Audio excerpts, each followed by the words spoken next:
Très heureux de vous retrouver dans votre nouvelle chaîne Classic TV. Chers amis, chers internautes, ñu ngi leen di nuyu bu baax di leen jaajëfal di rafetlu ànd bi nga xam te nañ ko ànd ak waa Classic TV. Tey comme vous le savez, nous sommes dans votre émission Face à lui. Face à lui, c'est l'émission qui veut connaître votre star. Tey nag on est un peu particulier parce que ki ñu dem seeti jeune la. Donc tey ñu ngi Zac Mbao. Comme vous le savez, l'objectif c'est Zac Mbao d'abord. Donc tey ñu ngi fi nga xam te ne mooy Capec. Cité Capec. Zac Mbao seeti benn jeune. Un jeune modèle de la jeunesse. Un jeune qui s'est battu pour sa localité. Un jeune, un acteur de développement. Ñu gën ko xam ci turu Meissa Ngom. Am ñu koy wax Samay Ngom. Donc avant dara nag, les amis, on vous prie s'il vous plaît d'aller vous abonner dans votre chaîne Classic TV et n'oubliez surtout pas de cliquer sur la bande de notification. Donc grand Meissa ñu ngi lay nuyu waa Classic TV. PMD maa ngi lay fay di dalal waa Classic TV fii ci cité Darou Salam Capec. Donc grand Meissa ñu gën ko xam ci Samay Ngom.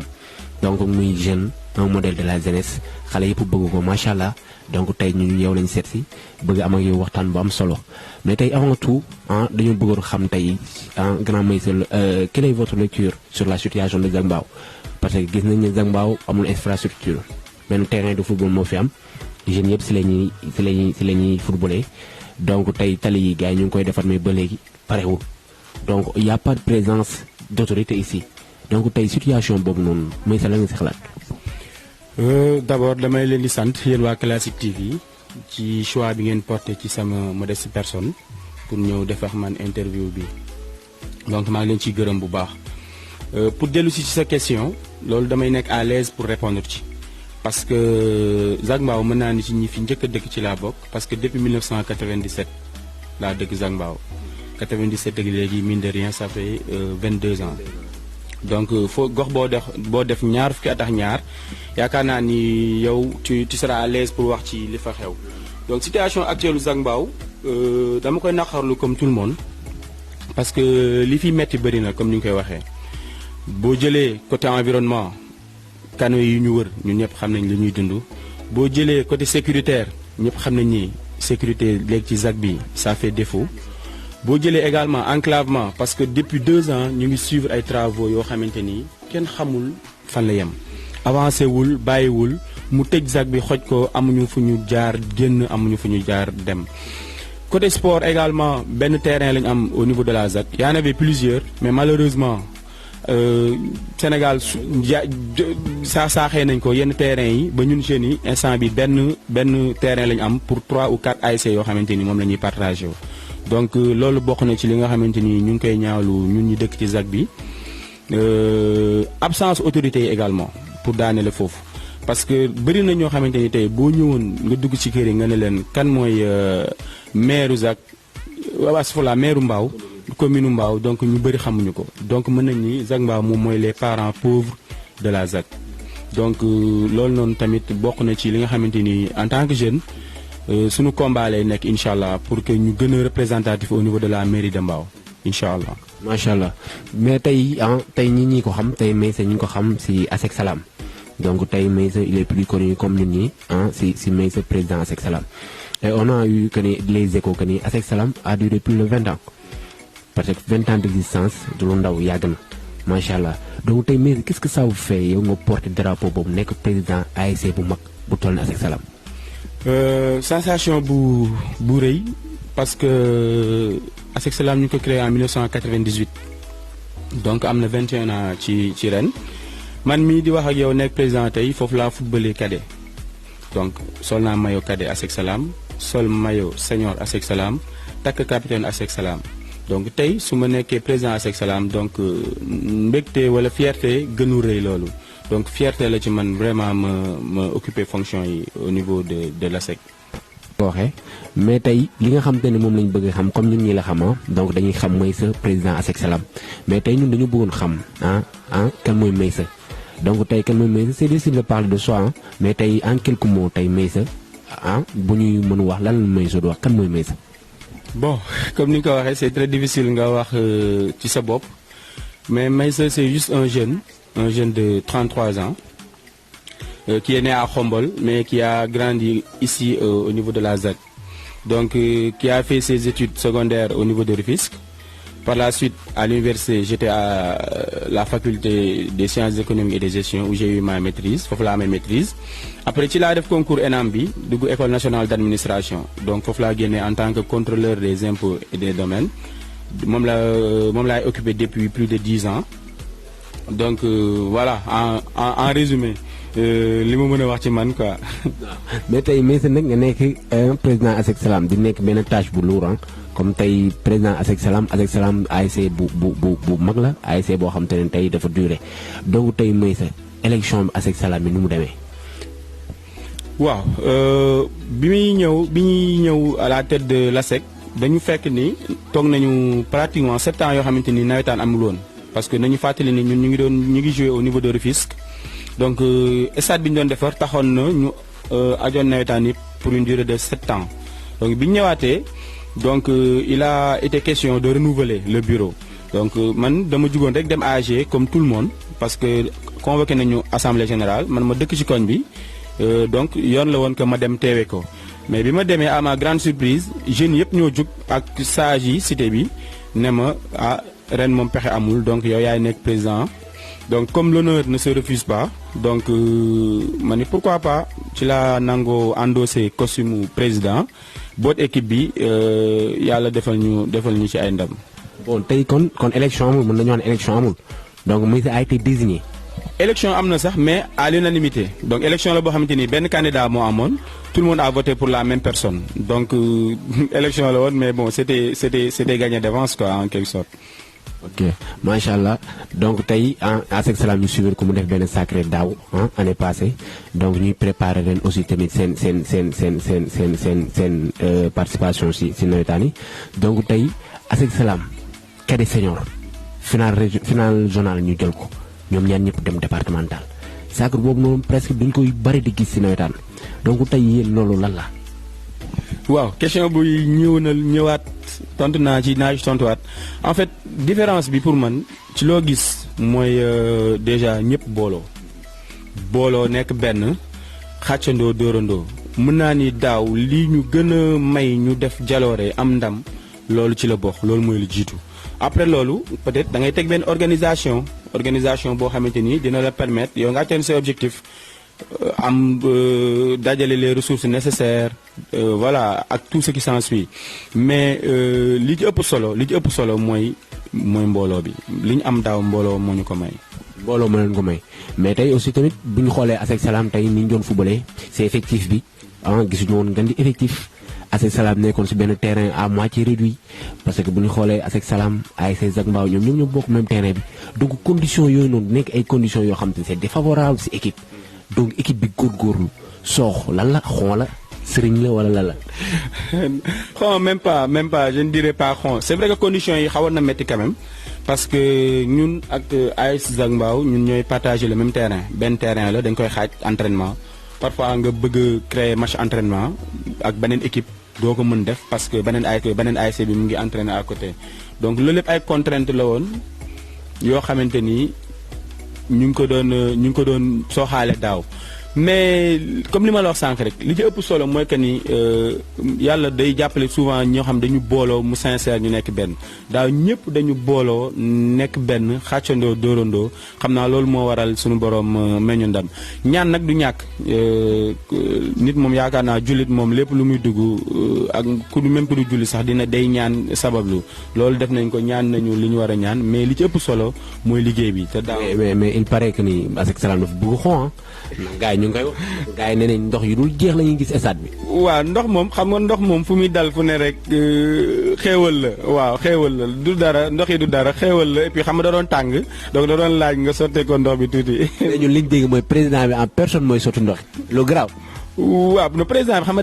day tàng stade tàngaay bi day metti ak coowal yeex yooyu des fois nga poussière xam nga day baax nga sotteeku ndox tuuti loolu rek la mais du leneen. macha allah mais tey nag ngeen ñëwaat parce que sacre bi ngeen def donc tey vous êtes attendu xam ngeen ko donc tey xam ngeen ni ñëpp yéen a ñuy xaar tey ñi gars yi ñu ngi naan comment on va faire pour contrer ASEC Salam donc tey yooyu noonu yëpp tey nan la ko ASEC Salam coach yi président bi psychologiquement nan ngeen koy waajee. waaw effectivement équipe yaakaar naa bu ñëwee ci benn saison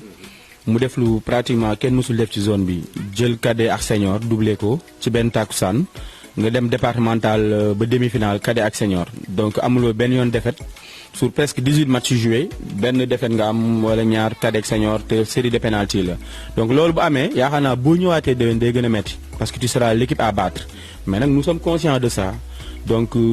travail psychologique bi moo di lan li ñu defoon daaw muy jaloore dañ koy fàtte parce que loolu mu ngi suñu ginnaaw instant bii nii enjeu yi mooy jéem a xool li suñu kanam du mën a sax def li ñu defoon daaw mais ren objectif yi dafa gën a yokk parce que daaw bi ñu doon dem objectif yi c'était juste jouer une finale parce que mosuñu woon àgg finale suñu record demi-finale la woon mais ren on y va au moins avec des objectifs yoo xamante ni minimum mooy jël phase départementale incha allah te ku wax loolu noonu xam ne liggéey bu mag mu ngi lay xool mu ngi lay xaar. ba loolu peut-être seen ambition jël phase départementale tax na ba tey instant bi nii dégg naa que ni Zac Mbao jour desatu fi ASC yëpp jour desatu fi tey jour bu ñëw rek may sa jaar na si suuf am nu ñu waxtaan ba nga ñëw ASC ak salaam jour yëpp ñu ASC ak salaam. non en fait gis nga àdduna dafa am loo xamante ni en fait. c'est vrai que ñu ñëpp ci koñ bi lañ dëkk mais il faut ñu xam ne football bi ñenn ci xale yi nawetaan ak bu njëkk ak léegi bokkul am na jeunes yoo xamante ni football mooy seen métier dañuy bàyyi lépp lu ñu doon def liggéeyuñu jànguñu donc football la ñu yaakaar pour teral seen ay waajur donc loolu tamit bu amee parfois day laaj tuuti égoïsme mooy nga xool sa intérêt personnel. ASC Salam li tax mu gën attractif pour man sama xalaat la mooy que ni dañu proposer jeunes yi benn programme. parce que ren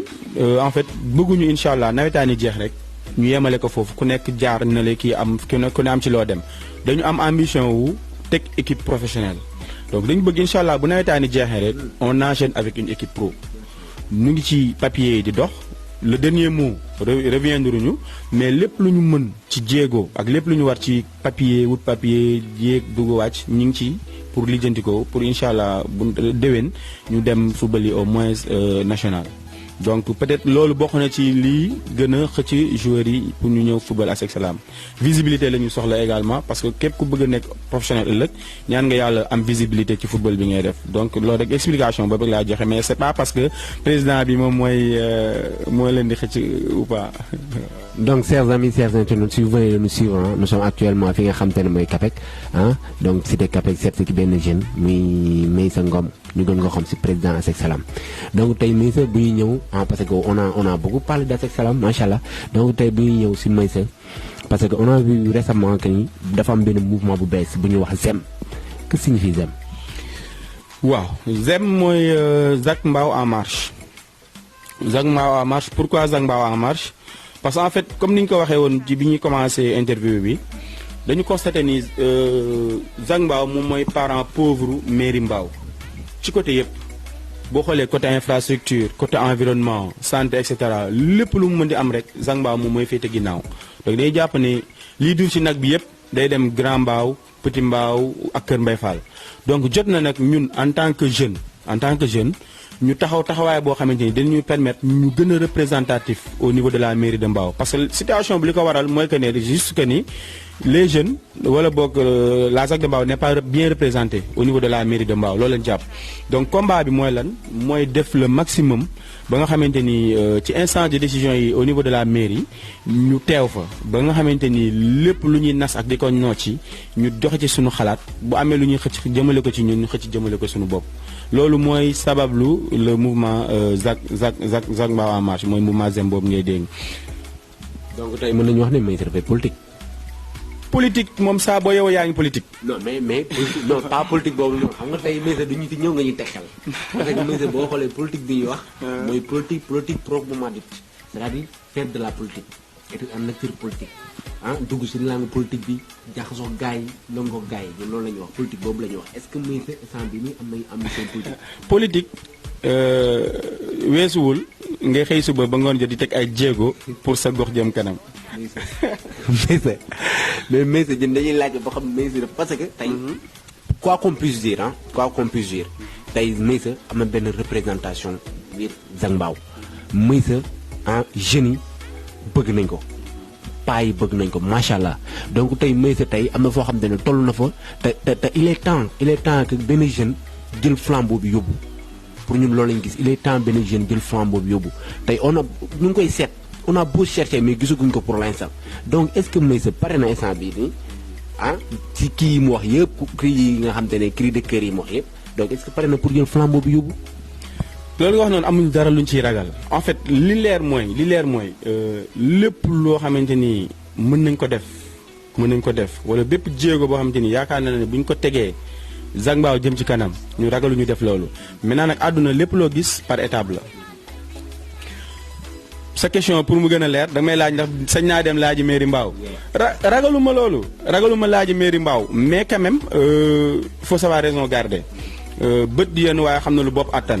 peut-être que ci élection décembre yi nii dinañu jàmp na trop pour que Meissa postuler wala Meissa aspirer à devenir le maire mais en fait li may njëkk a rappeler mooy que ni man sama objectif premier mooy que ni Zac Mbao nekk commune déjà pour man loolu mooy sama premier combat mais à défaut de Zac Mbao nekk commune ragaluñu dem briguer ji mairie Mbao mais comme que ren élection yi nii di ñëw nii c'est sûr que ni dafay jàmp trop pour wax loolu il nous reste que quelques mois le mot d'ordre bi moo di lan xool ki nga xamante ni tëjuñu benn bunt nag on ouvre toutes les portes képp koo xamante ni présenté nga ñu programme boo xamante ni jàpp nañu lii nii moo gën ci Zac Mbao dinañ ànd ak yow dox ci loolu ba kere ñuy gis leneen ragaluñu ci dara nag voilà. donc tey bon tey Zac Mbao en marche bon Meissa peut-être ku ñeme dañ la dee donc tey Meissa est-ce que il a des responsables yoo xam ne tey ñu ngi au niveau de la ZAC yoo xam ne tey ñoo ci ànd wala idée Meissa kase la. non Zac Mbao en marche boo xoolee bëri na ay jeunes leaders yu ci nekk je peux citer le nom de Yaxu Fall mu ngi ci biir Papis Badji mu ngi ci biir. Pam Moussa mu ngi ci biir donc bëri na jeunes yoo xamante ni yaa ngi leen dégg ci ZAC bi ñoom ñëpp ñu ngi ci Zac Mbao en marche mais Zac Mbao en marche pour le moment dañ nekk juste poser suñu politique à tenir en fait plan d'action lañ nekk di teg mais ba léegi nii c'est pas encore officiel dañ ko juste lancer concept bi instant bi ñu ngi koy jox contenu donc dox papier yi nga xamante ni moom lañ ci war a dox ñu ngi ci xam naa ni très prochainement dinañ ko jot. donc bu loolu lépp weesoo nag après nag ñu doog a sóobu ci liggéey bi incha allah mais li leer mooy ci élection yi ñu jëm nii moom Zac Mbao en marche dina ci am son mot à dire waaw incha allah. mais tey bu ñu lay laaj sa relation ak ki nga xam te ne mooy bu ñu lay laaj sa relation ki nga xam te ne mooy Yaxu Fall. parce que tey gis nañ ni Yaxu Fall vous êtes très familier Yaxu Fall dëkk au niveau de la cité Asegna donc tey sa relation Yaxu Fall politique la wala. Yaxub bi ñu xamante yàggul mais comme li ñuy wax rek montre yu baax yi dañuy bokk heure souvent donc bi ñu commencé waxtaan échanger liggéey moo ñu njëkk a boole ñu liggéey ensemble mais bi ñu liggéeyee waxtaan ñu xool ni ñun ñaar suñuy objectif converge li mu bëgg pour ZAC bi man loolu laa bëgg pour ZAC bi te en principe ñaari nit bu dee ñoo bokk lu ñu bëgg pour ñu ànd du jafe loolu mooy li ñu njëkk a lié man ak moom beneen bi c'est tout à fait personnel sama digganteex moom mën nañu léegi ay frères lañu li temps bi may partagé ak moom exemple bi gën a gàtt rek mooy sama téléphone moom laa ëpp lu may communiquer ñu ëpp lu ñu échanger message ñu ëpp lu ñuy waxtaan donc loolu rek ça prouve que ni am na lu ñu lié waaw donc nit ku baax la ku bëgg Zac Mbao koo xamante ni Zac Mbao jaral na ko lu ne sacrifice bu nekk def na ko pour ZAC bi man su ma gisee jeune boo xamante ni il est engagé aussi engagé que moi pour ma ànd ak moom du nekk benn problème te en delà des considérations yi nga xamante ni sama xarit la wala leneen mais intérêt ZAC bi bokk na ci lu ñu njëkk a boole. donc tey yéen seen ànd intérêt ZAC bi mooy primé quoi en fait mais tey léegi bu ñuy wax si Zac Mbao bon si nawetaane parce que tey gis nañ ni récemment am na ASC Renaissance donc di suñu frère waa Renaissance am na Asec Salam sa ASC donc am na ASC Zac Mbao tey dundun bi c'est-à-dire que ni ASC yi donc c'est compliqué parce que tey ku si nekk mu ngi défendre couleur ASM ku si nekk tamit mu ngi xeex si booram donc tey nan ngeen di dundee ASC yooyu nekk au niveau de la ZAC. d'abord damay féliciter waa ASC Renaissance ci seen formation bi ñu def en fait daaw pour fàttali tuuti rek bi ñu reprendre compétition bi ñëwaat pour entraîner waat au niveau terrain Zac Mbao xawoon na am ay tuuti xëccoo parce que ASC bi fi nekkoon muy ASC Zac Mbao bon comme que tamit depuis 7 ans ñoom ñoo fi nekk jaadu la woon aussi peut-être ñoom ñu yaakaar ni yëf yi ñoom ñoo ko moom mais ci samay biir wax li ma la doon wax toujours mooy que ni dinañ toll jamono boo xamante ni ci biir Zac Mbao koñ bu nekk mën na am ASC te loolu noonu yaakaar naa ni mu ngi commencé ñëw y avait ASC Zac Mbao ASC Salam ak ASC Cap peut-être ASC Cap ñoom amuñu problème boobu parce que am nañ seen terrain peut-être voilà ñoom xaw nañ isolé tuuti mais ñun suñu cadre bi ñu nekk nii ëllëg cité ASECNA mën nañu am ASC cité police créé ASC même niveau CAPEX sax mën nga am ñaari ASC parce que di nga gis boo demee Tëngéej di nga gis ñaari ASC yoo xamante ni benn tali moo leen di séparé donc loolu lépp bu mu nekk blocage lépp solo mooy ñi nga xamante ni ñoom ñoo ciy war di waxtaan à chaque fois nañuy toog di ci échanger pour réeroo bañ a am waxtaan fu mu am rek réeroo du fa am mais waxtaan bu amulee rek seytaane day dugg après mu indi yeneen problème mais man li may ñaan mooy ñun ñëpp ñu toog ñu waxtaan xam ni terrain bi ñun ñëpp ñoo ko bokk. On est appelé à cohabiter ensemble kenn moomu ko ñun ñëpp ñoo ko bokk donc forcément il faut ñu toog autour d'une table ñu waxtaan ci. bon donc tey daaw ñu ngi lay suivre parce que daaw gis nañ ni donc ASC Salam bi ASC Zac Mbao cadet bi demee final donc gis nañ si jour regroupement nga ñëw si foofu au moins réconforter gars yi nekk ak xale yi am ay affaires yoo xam te ne peut-être wax nañ ñu ma ne yóbbu nga ko fa donc ñu koy saluer aussi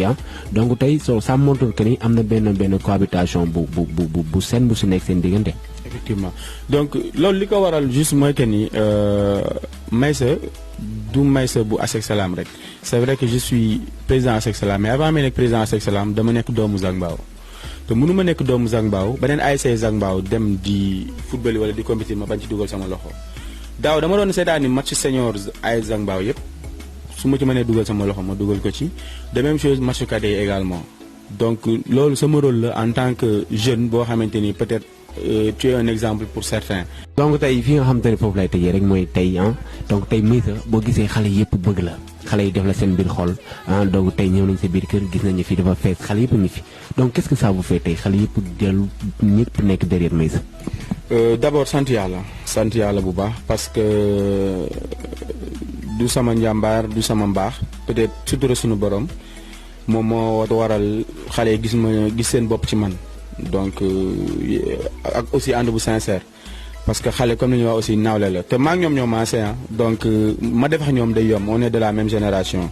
donc loolu mooy première sensation bi ñu ci am mooy sant yàlla d'abord beneen bi mooy sas la parce que jeunesse bu la gisee en tant qu'exemple en tant que référence yow benn instant tu n'as plus le droit à l'erreur donc lépp looy def wala looy wax dafa war a nekk lu positif loo xamante ni dina leen servir comme exemple parce que jeunesse lu mu soxla mooy exemple yu baax donc ñoom bi ñu gisee seen bopp ci man donc dama ciy sant yàlla di ñaan yàlla bu yaakaar tas. donc tey Meissa bu ma lay permettre nga joxe sa cri de cœur en fait li nga xam te ne métti na la fu mu mënti doon loo xam te ne métti na la tey bëgg nga dénoncer peut-être boo mënoon faj ko da nga koy fajal sa bopp yow donc tey cri de cœur bi lan la. lenn loo xamante ni ça me tient à cœur te may xëy di ci teg sama bët mu may nekk loo xam ni neexu la da lay naqari peut-être te doo ci mën lu bëri mooy le chômage des jeunes da ngay yeewoo ci kër Zac Mbao wala nga génn ci koñ bi nga gis xale yi teg seen ataaya di ataaya bañ a liggéey donc loolu ça prouve que ni liggéey manqué na ci Zac bi te c'est un peu paradoxal pourquoi au niveau de la Zac boo dee lim yaa FKS Sedima mu ngi ci ginnaaw Rufsac mu ngi à côté usine Omo bi nekk fii Madar ak yeneen industrie yoo xamante ni ñu bëri ñu ngi ci Zac bi mais malgré tout ça jeunesse su Zac bi gisuñu ci seen bopp donc RSE bi ñuy wax mooy responsabilité sociétale des entreprises donc dese naa dox ci Zac Mbao boo xoolee ci samay publication ci réseaux sociaux yi maa ngi koy dénoncer jot na que sociétés yi nga xamante ni ñu ngi au niveau de la Zac de Mbao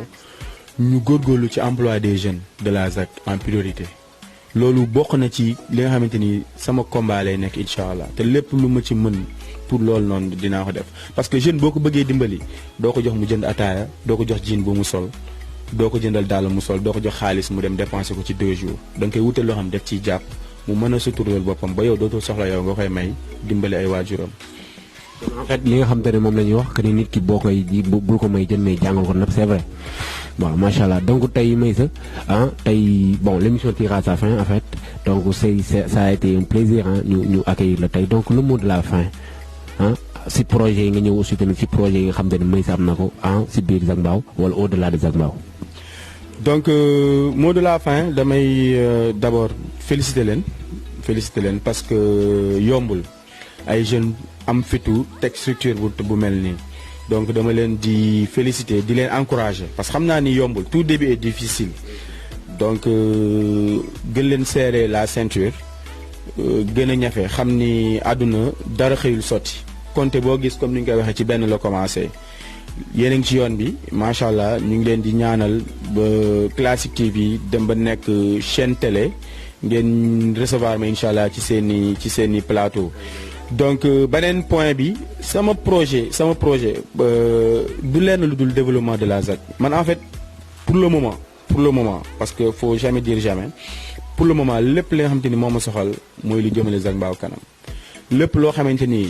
jàpp naa ne wala gis naa ni Zac Mbao loolu moo ko jëmale kanam rek ci loolu laay dox loolu mooy sama projet de société pour le moment incha allah. donc macha allah les amis les internautes vous l'avez suivi tey ñu ngi woon ak ki nga xam te ne mooy Meissa Ngom ñëw ba fi nga xam te ne mooy këram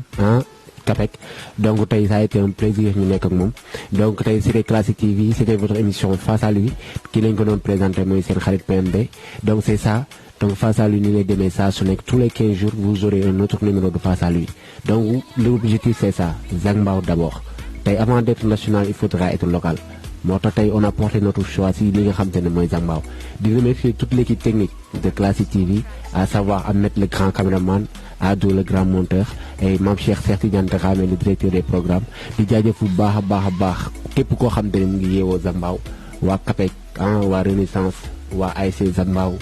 donc tey di wax ne tey lépp benn la ku si gagné rek c'est la ZAC qui gagne donc tey ku si mënti dem Zac Mbao ngay représenté di jaajëfal ñëpp di kontaan si ki nga xam te ne mooy Meissa c'est un modèle aussi di wax ne aussi tamit xale yi ils ont des références parce que ku si mel ni Meissa ku si mel ni Yaxub keneen ak keneen donc ay références lañ si ñi nga xam te ne ñooy waa Zac Mbao di wax ne aussi tamit veuillez abonner sur votre chaîne Classic TV di jaajëfal ñëpp di jox rendez-vous dans un autre numéro et d'ici là prenez bien soin de vous allez ciao.